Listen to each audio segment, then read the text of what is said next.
नमस्कार दर्शकों, आध्यात्मिक लाइव में आप सभी का बहुत स्वागत है, अभिनंदन है। मैं हूं आपके साथ चित्रा शर्मा। दर्शकों, आजकल बच्चों में एक खास समस्या, एक कॉमन प्रॉब्लम देखी जा रही है और वो है एजुकेशन से रिलेटेड। आजकल क्या होता है कि बच्चे बहुत ज्यादा मेहनत करते हैं, बहुत ज्यादा पढ़ाई करते हैं, बावजूद इसके उनके मार्क्स नहीं आ पाते हैं, वो अच्छा स्कोर अटेम्प्ट नहीं कर पाते हैं। अब क्या इसके पीछे कारण है? क्योंकि बच्चे मेहनत भी कर रहे हैं, लर्निंग पावर भी अच्छी है, सब कुछ अच्छा कर लेते हैं प्रिपेयर, लेकिन एग्जाम्स में उनके वो मार्क्स नहीं आ पाते हैं। अब इसके पीछे कौन से ग्रह दोष जिम्मेदार हैं, कौन से ग्रह नक्षत्र खराब हैं जो बच्चों को इस तरह की तकलीफ आ जाती है, इस तरह की परेशानी आ जाती है? आज इसी विषय पर हम लोग चर्चा करेंगे, सोल्यूशन ढूंढने की हम कोशिश करेंगे। तो चलिए कार्यक्रम की हम शुरुआत करते हैं और आज हम हमारे स्टूडियो में स्वागत करते हैं जीविका सेवा संस्थान के अध्यक्ष और संस्थापक परम पूज्य गुरुदेव महाराज शिवराज साईं दास जी महाराज का। नमस्कार महाराज जी, स्वागत है आपका। तो महाराज जी, जैसा कि अभी मैंने कहा, बच्चों में आजकल बहुत ज्यादा प्रॉब्लम आ रही है एजुकेशन को लेकर। ऐसा नहीं है कि बच्चे पढ़ते नहीं हैं, मन नहीं लगाते हैं, बहुत मन लगाकर पढ़ाई करते हैं, लर्न बहुत अच्छा करते हैं, लेकिन एग्जाम्स में जो मार्क्स वो चाहते हैं वो नहीं आ पाते हैं, जिसकी वजह से बच्चों में कहीं ना कहीं डिप्रेशन की प्रॉब्लम आ जाती है और कहीं ना कहीं समाज का सामना करने में वो असफल हो जाते हैं। तो इसके पीछे अगर हम ज्योतिष का कारण समझना चाहें आपसे, तो क्या कारण है? जी, बहुत अच्छा आपने प्रश्न पूछा।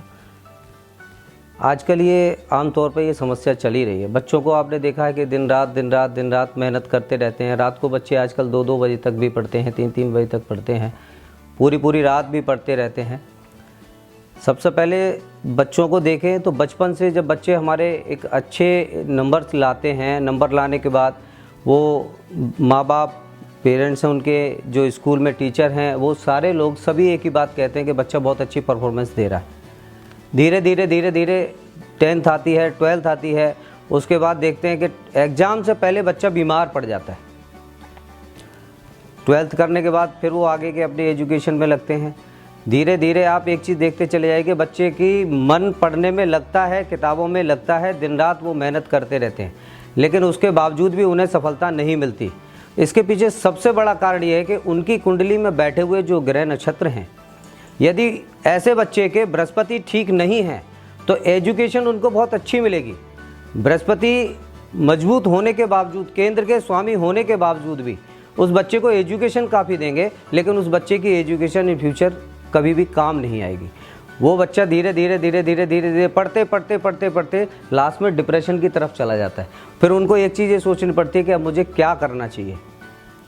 कई बार शुक्र भी खराब होने की वजह से भी एजुकेशन में प्रॉब्लम आती है, चंद्रमा खराब होने की वजह से भी एजुकेशन में प्रॉब्लम आती है।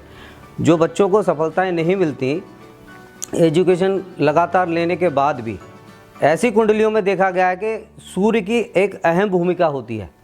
एजुकेशन लेना मायने नहीं रखता है, एजुकेशन लेने के बाद उसे सफल बनाना मायने रखता है। तो जब जिसकी कुंडली में यदि सूर्य भी हमारे यदि कमज़ोर हैं या मार्केज हैं, तो निश्चित रूप से उस व्यक्ति को, उस बच्चे को जीवन में अपनी एजुकेशन से रिलेटेड समाज में भी उसे सफलता हासिल नहीं होगी, मान सम्मान पद प्रतिष्ठा की प्राप्ति नहीं होगी। दूसरा, आज के दौर में एक चीज़ देखी गई है कि रात को 2-3-4 बजे तक भी वो मेहनत करते रहते हैं। बहुत सारे हमने चैनल्स देखे हैं और सारी चीज़ें देखी हैं। बहुत सारे लोग ये कहते हैं इन चीज़ों से कुछ भी नहीं होता। सुबह को बच्चा 9 बजे तक, 10 बजे तक सोएगा, प्रॉपर सोने के लिए टाइम चाहिए। 4 बजे तक बच्चा पढ़ रहा है तो वो सुबह को अपना सोएगा, लेकिन ऐसा बच्चा कभी भी अपने जीवन में उगते हुए सूर्य के दर्शन नहीं कर पाता। उस बच्चे को एजुकेशन ज़रूरी है, पढ़ना बहुत ज़रूरी है, सारी फैसिलिटियाँ बहुत ज़रूरी हैं, लेकिन उसके जीवन में उसको सुबह उठ के सूर्यदेव को दर्शन करके सूर्यदेव को जल चढ़ाना चाहिए और उसके बाद वो अपने दिनचर्या में जाए, उसके बाद वो सोए, अपना रेस्ट करे, उसके बाद अपनी पढ़ाई करे, जो उसे करना है वो करे। लेकिन हमारे जो ग्रह नक्षत्र हैं, इन सारी चीज़ों का हमारे जीवन पर बहुत बड़ा असर पड़ता है। इन ग्रहों की एक बहुत बड़ी भूमिका है, जिन्हें लेके हम इन सारी चीज़ों को समझते नहीं हैं। लास्ट में होता क्या है कि बच्चे की एजुकेशन देते देते देते देते जब वो एक असफलता पे चला जाता है, तब हम सोचते हैं कि ऐसा आखिर हुआ क्यों। जी चलिए, ये तो आपने बताया कि शुक्र ग्रह कमज़ोर होता है या सूर्य ग्रह अगर हमारा कमज़ोर है, वीक है, तो बच्चे को जो है पढ़ाई करने में या पढ़ाई को समझने में, मार्क्स ऑब्टेन करने में प्रॉब्लम आ सकती है। अच्छा, बुध ग्रह के बारे में मैं और आपसे पूछना चाहती हूँ, क्योंकि कहा जाता है कि बुध ग्रह जो है वो वाणी का कारक होता है, बोलने का कारक होता है। क्या बुध ग्रह भी एजुकेशन कमज़ोर रह जाए बच्चों की, इसके पीछे जिम्मेदार है? क्योंकि कई बार क्या होता है, बच्चे लर्न बहुत अच्छा करते हैं, लेकिन क्लास में जब उनका ओरल टेस्ट होता है, वाइवा उनका टेस्ट होता है, तो बच्चे बोल नहीं पाते हैं। उनको रिमाइंड है कि हमने क्या याद किया है, हमें क्या बोलना है, लेकिन टीचर के सामने वो बोल नहीं पाते हैं, परफॉर्म नहीं कर पाते हैं। तो कहीं ना कहीं बुध ग्रह कमज़ोर होता है, ये इसका कारण है। जी बिल्कुल, बुध ग्रह कमज़ोर होना ये बहुत बड़ी बात है। यदि जिस किसी की कुंडली में बुध ग्रह कमज़ोर है तो वो बच्चा सामने बाणी दोष तो होगा ही। जब समय पे सामने किसी कंपटीशन में जाएगा तो उसकी बुद्धि ऑटोमेटिकली बंद नज़र आती है, वो समय पे काम नहीं कर पाती। ऐसे बच्चे के साथ केवल पढ़ाई में नहीं, एजुकेशन में ही नहीं, आप उसके पूरे समाज में देखिए, होल लाइफ वो अपनी उन सारी चीज़ों को अचीव नहीं कर पाता, समाज में सम्मान नहीं मिलता। ऐसे बच्चे के रिश्ते बहनों के साथ, मौसी के साथ, बुआओं के साथ और सारी चीज़ों में धीरे धीरे धीरे धीरे आप अपने आप को नीचे पाते चले जाते हैं और समाज में उसे सम्मान की कभी प्राप्ति नहीं हो सकती। जिस कुंडली में बुध ग्रह खराब होंगे उस जातक को कभी भी समाज में सम्मान की प्राप्ति नहीं होगी, बाकी चाहे सारे कितने भी ग्रह मजबूत क्यों ना हो। दूसरा, उसके साथ बहुत सारे लोग जुड़ते हैं, जुड़ने के साथ टूटते हैं और वही लोग उसमें दोष निकालते हैं। ऐसा बच्चा अधिकांश अपने आप को अकेला ही पाता रहता है कि मैं अकेला हूँ और मेरे जीवन में ये सारी चीज़ें उल्टी चलती। जी, जिस तरह से आप ये कह रहे हैं कि बच्चों का जो फ्यूचर है उसको बिल्ड करने में बहुत सारे लोगों का सहयोग होता है, हम समझते हैं कि सबसे ज़्यादा सहयोग बच्चे के जीवन में माता पिता का होता है। उसके जो पेरेंट्स हैं उनका रोल बहुत ज़्यादा इंपॉर्टेंट होता है। तो कई बार होता है कि बच्चे जो हैं वो बहुत ज़्यादा प्रेशराइज भी हो जाते हैं, पेरेंट्स उनको बहुत ज़्यादा प्रेशर भी डाल देते हैं। क्या ये वजह भी हो जाती है बच्चों की डिप्रेशन में जाने की या एजुकेशन में अच्छा परफॉर्म नहीं करने की? तो यहाँ पर पेरेंट्स को किन किन बातों का ख्याल रखना चाहिए?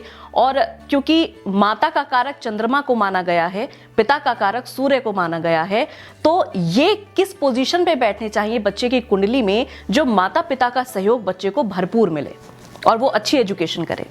आपने बहुत अच्छा प्रश्न पूछा है। आज के दौर में सबसे बड़ी समस्या यही है, बचपन से बच्चे को एक कंपटीशन में हम डालते चले जाते हैं, उस पर प्रेशर डालते चले जाते हैं। यदि वो बच्चा अपनी अच्छी परफॉर्मेंस नहीं दे रहा, उसके पीछे उसके कुंडली में बैठे हुए ग्रह नक्षत्र ही हैं। दूसरी बात, घरों में आज की ये जो समस्याएं हैं, इन समस्याओं में एक सबसे बड़ी समस्या ये की आ गई है कि बच्चे पढ़ाई कर रहे हैं, माता पिता का काम है, पिता का काम है कमाना लाना घर चलाना, माता का काम है वो 24 घंटे उस बच्चे को देख रही हैं। बच्चा मेहनत कर रहा है, पढ़ाई कर रहा है, उसको बिस्तर पे ही खाना देना, बिस्तर पे ही उसको बैठे बैठे चाय कॉफ़ी नाश्ता सब देना, बच्चा पढ़ते पढ़ते सो गया। धीरे धीरे धीरे धीरे आज के दौर में एक चीज़ देखी गई है कि बच्चे को हम कोई भी काम नहीं करने देते, सिर्फ एजुकेशन की तरफ लेके जाते हैं। बच्चा पढ़ाई करो, स्टडी करो, अपनी मेहनत करो, आपको अचीव करना है, आपको अपना गोल सेट करना है, इन सारी चीज़ों की तरफ हम चलते चले जाते हैं। उन किताबों के अलावा सामाजिक जीवन में इतनी सारी चीज़ें हैं जिन्हें हम सिखाते ही नहीं हैं। आपने बच्चों को देखा होगा कि वो बैठे हैं, खा लिया, फिर उसके बाद पढ़ लिया, उसके बाद वो सो गए। ऐसे बच्चों को सबसे पहले अपने माता और पिता का दोनों का सम्मान करना चाहिए। जो बच्चे आज के पीरियड में अपनी सफलता चाहते हैं उनको सबसे पहले अपने माता पिता का सम्मान करना चाहिए। आपने पहले देखा होगा कि सुबह को जब बच्चे जगते थे, सूर्योदय से पहले ही घर में सारे लोग जग जाते थे। सुबह उठते ही सबसे पहले नमस्कार होती थी, राम राम होती थी, प्रणाम होती थी, राधे श्याम करते थे। शाम को सोते समय भी सब राम राम करके, प्रणाम करके, नमस्कार करके सारे लोग सोते थे। बच्चे स्कूल जाते हैं, गुड मॉर्निंग करके जाते हैं, जब लौट के आते हैं तो गुड आफ्टरनून कर। आज के दौर में लगभग ये सारी चीज़ें ख़त्म हो चुकी हैं। माता पिता का सम्मान खत्म हो चुका है। और माता पिता का जब बच्चे सम्मान नहीं करते, उसमें दूसरी कंडीशन एक और ये आती है कि माताएं बच्चों पे ज़्यादा लाड़ करती हैं और लाड़ करने के साथ साथ उनके प्यार में वो बच्चे धीरे धीरे उधर चले जाते हैं कि जब असफलताएं उनके सामने आती हैं तब उन्हें एहसास होता है कि ये हमने क्या कर दिया। बड़े बुजुर्गों ने कहावत कही है कि अब पछताए होत का जब चिड़िया चुग गई खेत। तो जो समय सही समय है उस समय पे हमने ध्यान नहीं दिया। यदि हम उस सही समय पे ध्यान देते तो ये कंडीशन आती ही नहीं। माताओं को ध्यान रखने की आवश्यकता है। बच्चे भोजन कर रहे हैं, उनको ज़मीन पे बैठा के या अलग बैठा के वो अपना खाना खाएं। खाना खाने के बाद अपने बर्तन खुद उठा के रख के आएँ। ये विद्या में शामिल होता है। अपने कपड़े, अपने अंडरगारमेंट्स वो खुद धोएं। आजकल माताएं नहीं करने देती कुछ भी, सब कुछ वो खुद करेंगी और बच्चे को सिर्फ कहेंगे कि आप अपनी एजुकेशन लो, आप अपनी पढ़ाई पे ध्यान दो। इसके साथ साथ एक और सबसे बड़ी चीज़ है कि वो बच्चा जीवन में सफलता प्राप्त करे, समाज में सम्मान प्राप्त करे, मान सम्मान पद प्रतिष्ठा प्राप्त करे। इसके लिए अपने पिता का सम्मान करना उसके लिए बहुत ज़रूरी है। जीवन में तीन ही सबसे बड़ी स्थितियां हैं। सबसे तीन, माता पिता और गुरु। माता पिता और गुरु, ये तीन हमारे सामने एक ऐसी स्थितियां हैं कि ये तीनों से बढ़ के कोई दूसरी चीज़ है नहीं। और माता पिता गुरु ये कभी भी ये उम्मीद नहीं करते कि बच्चे से हमें ये चाहिए, ये सदैव देते रहते हैं। तो बच्चे को सबसे पहले, उस छात्र को या किसी भी जातक को बड़े होने के बाद भी इन तीनों का सम्मान करना चाहिए। साथ साथ अपनी दैनिक जो दिनचर्या है उसको धीरे धीरे सुधारें और खाना खाने के बाद सोने से पहले कुल्ला करें, मुंह धोएं और जब भी वो पढ़ाई करने बैठे तभी माँ सरस्वती को गुरु मान के पहले उनको प्रणाम करें, उसके बाद ही अपनी पढ़ाई शुरू करें। झूठे हाथों से किताबें न छुएं। आजकल होता क्या है कि वो खा भी रहे होते हैं और पढ़ भी रहे होते हैं और एक किताब से हाथ से जो पन्ना भी पलट रहे होते हैं। तो ये जो स्थितियां हैं, तो झूठे हाथों से, गंदे हाथों से हमें विद्या को भी नहीं छूना चाहिए। साफ स्वच्छ होकर, हाथ धो के, कुल्ला करके, माँ सरस्वती को प्रणाम करके, चाहे दिन में आप 4 बार बैठ रहे हैं पढ़ने के लिए, लेकिन 4 बार प्रणाम करें। सरस्वती माता को अपना गुरु मान के उनको प्रणाम करके फिर अपनी विद्या आरंभ करें। निश्चित रूप से सफलता मिलेगी। जितनी चीज़ें हमने बताई इनको यदि वो कर लेते हैं तो सफलता निश्चित मिलेगी।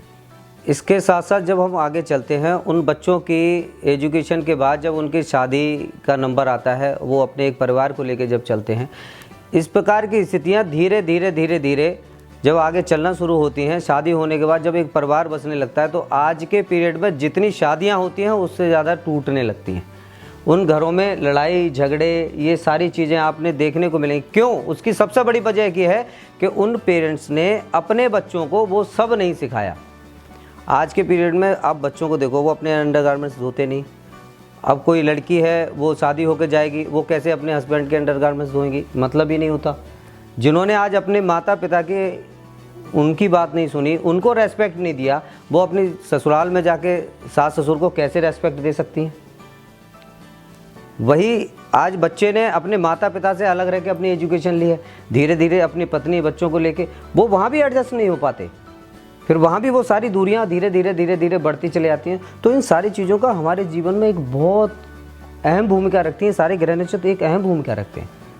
इन सारी चीज़ों पर हमें ध्यान रखना चाहिए। ये पेरेंट्स की रेस्पॉन्सिबिलिटी बनती है कि बच्चों को बचपन से उन सारी चीज़ों को सिखाएं। जी, यहाँ पर दर्शकों देखिए, गुरुजी ने बहुत अच्छी बातें हमारे पेरेंट्स को भी समझाई हैं, बच्चों को भी समझाई हैं, ताकि आप एजुकेशन लेवल को अच्छी तरह से अचीव कर पाएं। अगर आप इन सभी बातों को फॉलो करते हैं तो निश्चित रूप पर न सिर्फ आप एक अच्छे नागरिक बनते हैं, बल्कि बहुत अच्छी तरह से आप समाज में अपने जीवन को यापन करते हैं। जिस तरह से गुरुजी ने समझाया है आपको कि बचपन से ही पेरेंट्स को अपने बच्चों को रिस्पेक्ट देना जो है सिखाना चाहिए। अगर आप अपने बच्चों को रिस्पेक्ट देना नहीं सिखाएंगे तो वो आगे जाकर अपने जीवन में सफलता शायद प्राप्त न कर पाएं। इसलिए रिस्पेक्ट देना अपने बच्चों को आप जरूर सिखाएं। दूसरा, पेरेंट्स को भी ये ध्यान रखना चाहिए कि वो बहुत ज्यादा प्रेशराइज अपने बच्चे को ना करे। करिकुलर एक्टिविटीज में भी अपने बच्चे को इन्वॉल्व रखें और अपने जो आजीविका के जो छोटे छोटे से काम है, जैसे गुरुजी ने कहा कि अगर आप खाना खाते हैं तो अपने झूठे बर्तन जो हैं आपको खुद उठाकर रसोई घर में रखने चाहिए, या अपने छोटे मोटे जो कपड़े हैं वो आपको खुद धो देने चाहिए। पेरेंट्स के ऊपर डिपेंड नहीं होना चाहिए। तो ये कुछ ऐसी बातें हैं जिनका ख्याल आपको रखना जरूरी हो जाता है अगर आप एक सफल नागरिक बनना चाहते हैं तो। और दूसरी बात, आजकल जो ऑनलाइन एजुकेशन का सिस्टम चल गया है उसमें भी कहीं ना कहीं बच्चे जो है बहुत ज़्यादा लापरवाही कर जाते हैं, पेरेंट्स भी बहुत ज़्यादा लापरवाही कर जाते हैं। क्योंकि स्कूल में जब आप जाते हैं तो बाकायदा आप क्लासरूम में बैठते हैं, टीचर्स आपके सामने होते हैं, 1-to-1 क्वेश्चंस आप पुटअप कर सकते हैं। लेकिन ऑनलाइन एजुकेशन में ये जो सारी चीज़ें हैं थोड़ी सी धूमिल होती जा रही हैं। तो थोड़े से जो बच्चे हैं वो भी ऑनलाइन एजुकेशन को लेकर लापरवाह हो जाते हैं और पेरेंट्स भी लापरवाही दिखाते हैं।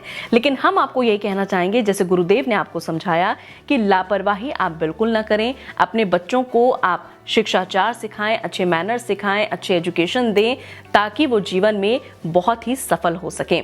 दर्शकों, आज के लिए इस कार्यक्रम को यहीं पर विराम दे रहे हैं। लेकिन गुरुजी, आपने अपना कीमती समय हमें दिया, बहुत अच्छी जानकारी आपने दर्शकों को दी। आप आए, आपका बहुत बहुत धन्यवाद। नमस्कार दर्शकों।